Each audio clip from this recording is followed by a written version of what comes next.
Imagine staring out at the open ocean, nothing but water in every direction as far as the eye can see. No land, no foundation, no ground beneath your feet. Now imagine that 18 months later, a city stands exactly where that water used to be. Hotels, roads, villas, a shoreline stretching for miles where there was nothing before, not built on rock, not built on steel, built on sand, dumped into the sea by human hands, grain by grain, until an entirely new piece of earth existed where nature had never put one. This is not a legend, this is not a rendering. This is the Palm Jumeirah, the most audacious land creation project in the history of human civilization, and the story of how it was built, how it nearly failed, and what it cost will leave you questioning everything you thought you knew about what is possible. Dubai in the year 2000 had a problem that most cities would envy. It was growing faster than the land could contain it. Oil revenues had transformed a desert fishing village into a global city in a single generation.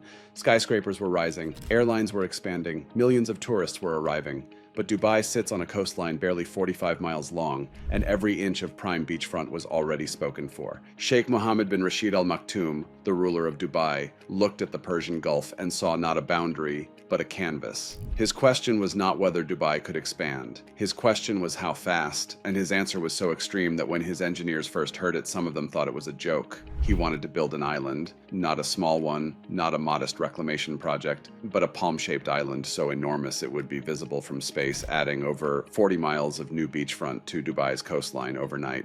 The estimated cost, $12 billion. The timeline, impossible. And the material? Sand. But no one had ever built anything like this before, and the ocean was not going to cooperate. The planning began in 2001, led by the Dutch engineering firm Van Oord, a company whose ancestors had been reclaiming land from the sea for 400 years. The Netherlands, after all, is a country that essentially built itself by pushing the ocean back, but even for them, the palm was something entirely new. The design, a central trunk, 16 fronds branching from it like a palm tree and a surrounding crescent breakwater, was not chosen for aesthetics alone. It was chosen because the palm shape maximizes coastline in the smallest possible footprint. Every curve, every frond, every angle was the result of thousands of hours of hydrodynamic modeling, testing how the island would sit in the Gulf, how currents would move around it, and critically, whether it would hold. The site selection placed the palm roughly 4 kilometers offshore of the Jumeirah coast, in water between 4 and 11 meters deep. Satellite mapping identified the seabed composition. Underwater surveys charted existing coral formations that would need protection. Environmental impact assessments studied tidal flows and marine ecosystems. Governments granted permits. Contracts worth billions changed hands. And then on June 21st, 2001, the first barge arrived at the Persian Gulf, loaded with rock, because before a single grain of sand could be placed, someone had to build a wall around the ocean itself. The breakwater came first, a crescent of rock stretching 11 kilometers in a protective arc around the entire island site.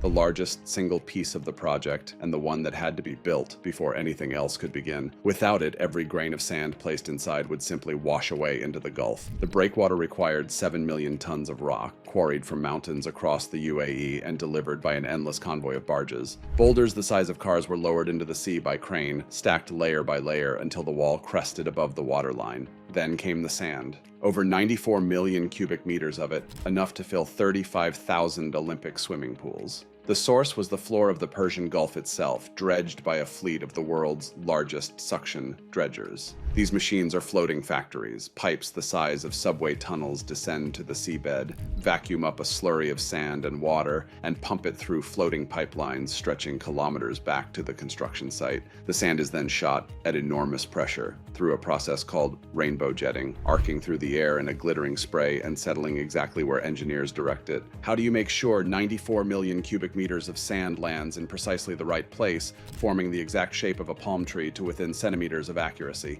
The answer was GPS. The Palm Jumeirah was the first major construction project in the world to use GPS-guided dredging at this scale, with satellite positioning systems tracking every barge, every pipe, and every jet of sand in real time. But placing the sand was only half the battle. Making it stay was something else entirely. Freshly dumped sand behaves like liquid. It shifts, it settles unevenly. It can liquefy under pressure or during an earthquake, causing structures built on top to sink or tilt catastrophically. The engineers knew this. Their solution was a process called vibrocompaction, essentially a giant vibrating probe lowered deep into the sand that shakes the grains into a denser, more stable arrangement. Thousands of these probes worked across the island's surface for months, systematically compacting every zone before any construction could begin. Soil testing followed. Core samples drilled and analyzed in laboratories to verify that each section of the island had reached the required density and load-bearing capacity. The trunk of the palm carrying the monorail and the main road required the deepest compaction, the foundation of everything above it. The fronds, where the villas would stand, demanded exacting precision. Each plot surveyed individually,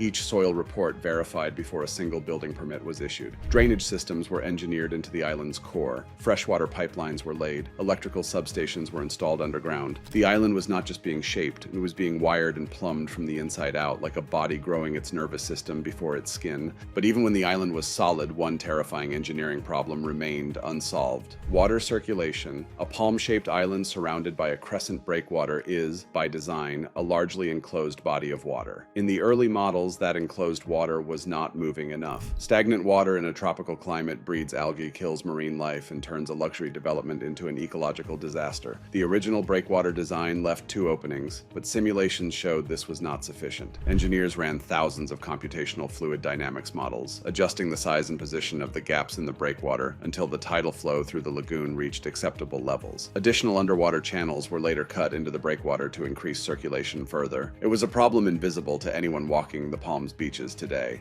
but one that nearly derailed the entire project during construction. Quality inspections ran continuously. Divers checked the underwater foundations of the breakwater for shifting or erosion. Sensors embedded in the island monitored settlement, the gradual expected sinking of a new land mass as the sand beneath it compresses under its own weight. Some areas settled by as much as half a meter in the early years, and every millimeter was tracked, modeled, and accounted for. The Palm Jumeirah opened to its first residents in 2006. Today, it is home to over 78,000 people, 30 hotels including the iconic Atlantis Resort, thousands of private villas and apartments, restaurants, schools, and a monorail connecting its spine to the mainland. It added 78 square kilometers of new urban land to Dubai, land that simply did not exist before human beings decided to put it there. The economic impact reshaped the entire region, property values on the palm trade among the highest in the world. The project established Dubai as the global capital of architectural ambition and drew investment, tourism, and talent from every corner of the planet. What was once open water is now one of the most recognizable shapes on Earth. Visible from the International Space Station, traced in sand that was once sitting quietly on the bottom of the Persian Gulf. And now Dubai is building more.